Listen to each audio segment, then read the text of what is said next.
કોંગ્રેસ પ્રભારી ડોક્ટર રઘુ શર્માએ યોજેલ પત્રકાર પરિષદમાં કોંગ્રેસ છોડી જઈ રહેલા કોંગી ધારાસભ્યોના સવાલના જવાબમાં કહ્યું છે કે અમને ખબર છે કે કોણ કોણ કોંગ્રેસ છોડીને જઈ રહ્યું છે, જે જીતી શકે તેમ નથી તેવા લોકો પક્ષ છોડીને જઈ રહ્યા છે, ત્યારે આવા કચરાને લઈને ભાજપ કરશે શું તેવું સૂચક નિવેદન તેઓએ કર્યું હતું। યોજાયેલ પત્રકાર પરિષદમાં ચૂંટણી પૂર્વે કોંગ્રેસ છોડીને જઈ રહેલા કોંગી ધારાસભ્યોના સવાલના જવાબમાં પ્રભારી ડોક્ટર રઘુ શર્માએ જણાવ્યું હતું કે અમને ખબર જ છે કે કોણ કોણ કોંગ્રેસ પક્ષ છોડીને જઈ રહ્યું છે, જે છોડીને જઈ રહ્યા છે તે જીતી શકે તેમ નથી અને જેઓની જમીની પકડ ઢીલી પડી ગઈ છે તેવા લોકો પક્ષ છોડીને જઈ રહ્યા છે। આવા કચરાને લઈને ભાજપ કરશે શું એવું સૂચક નિવેદન કર્યું હતું। આ ઉપરાંત જેને આર્થિક લાભ લેવો છે અને જે ભાજપની લાલચમાં ફસાવા માંગે છે તે કોંગ્રેસ છોડી રહ્યા છે। કોંગ્રેસના સમર્પિત અને જમીની કાર્યકર્તાઓ આજે પણ પક્ષ સાથે છે। ગુજરાતમાં ભાજપની જમીન ખસી ગઈ છે અને પ્રતિષ્ઠા પૂરી થઈ ગઈ છે।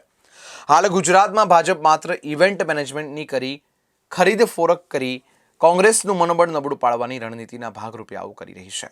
शर्मा जी, बात की जाए तो अभी महाराष्ट्र में जिस तरह से भाजपा ने जो दाव खिला है, जो बनी बुनी सरकार थी उसको गिराने का काम किया है, क्या कहेंगे? किसने क्या दाव खेला है वो सारी परिस्थितियां आपके सामने हैं और धीरे धीरे सारी असलियत सामने आ जाएगी।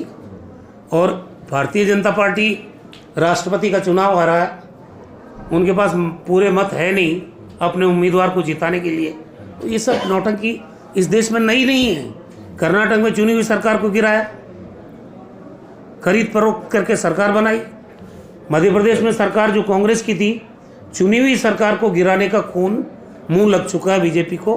उसके बाद राजस्थान में अटेम्प्ट किया, वहाँ इनकी मुंह की खानी पड़ी, इनको कामयाबी नहीं मिली।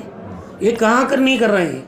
ये तो बीजेपी अगर सीधे तौर पर सत्ता में नहीं आती है तो चूंकि उनके पास अपार धन संपदा है, ये जो इलेक्ट्रोल बॉन्ड के जरिए अनाप शनाप पैसा वो इकट्ठा कर रहे हैं। अभी मैं आ रहा था यहाँ, इस सोमनाथ जिले में क्या भव्य बीजेपी का दफ्तर बनाया है। एमएलए तो कांग्रेस के हैं 4, लेकिन दफ्तर शानदार बीजेपी का है। ये पैसा कहाँ से आ रहा है? जवाब देगा कोई कि बीजेपी इस 8 साल में रातों रात इतनी पैसे वाली हो गई कि देश के 350 जिलों में आपने अपने पार्टी के दफ्तर खड़े कर दिए। और हम 70 साल हमने भी राज किया है, हम दफ्तर नहीं बना पाए क्योंकि हमने भ्रष्टाचार नहीं किया, हमने गलत काम नहीं किया, हमने लोकतंत्र का सम्मान किया, हमने चुने हुए लोग सरकारों को सम्मान की दिया।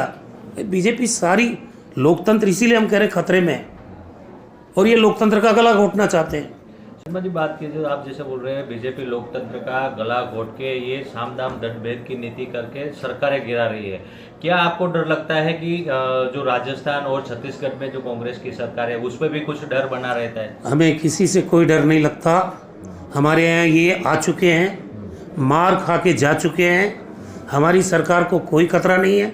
अभी राज्यसभा के चुनाव हुए राजस्थान में, ये बोल रहे थे कि हम तोड़ेंगे, और टूटा किसका? बीजेपी का टूटा।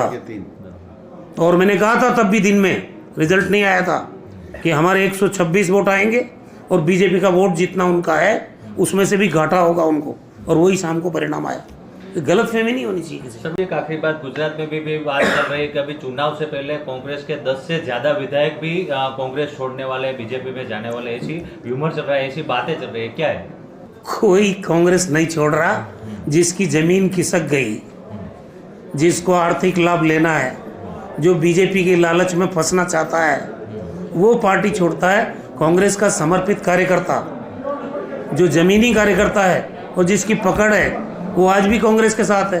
अभी मैं कहना चाहता हूँ, ये राज्यसभा का चुनाव आ रहा, बीजेपी गुजरात में कर क्या रही है?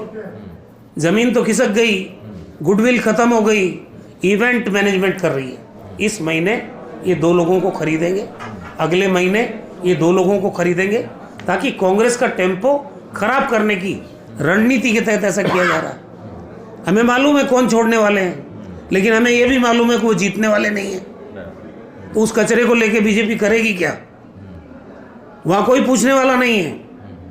और यहाँ हम पूरी मजबूती के साथ ये चुनाव लड़ेंगे।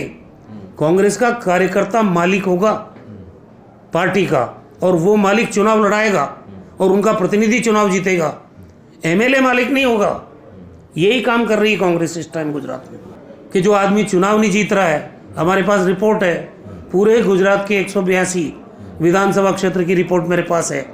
कौन जीत रहा है कौन नहीं जीत रहा है वो हम जान रहे हैं, बीजेपी भी जान रही है। लेकिन ऐसे लोगों को अगर आप शामिल करके इवेंट मैनेजमेंट करके खुश होना चाहते हो तो आपको ये खुशी मुबारक। हमारी जीत पे इसका कोई फर्क नहीं पड़ने वाला। हमें मालूम है कौन छोड़ने वाले हैं, लेकिन हमें ये भी मालूम है कि वो जीतने वाले नहीं है। तो उस कचरे को लेके बीजेपी करेगी क्या?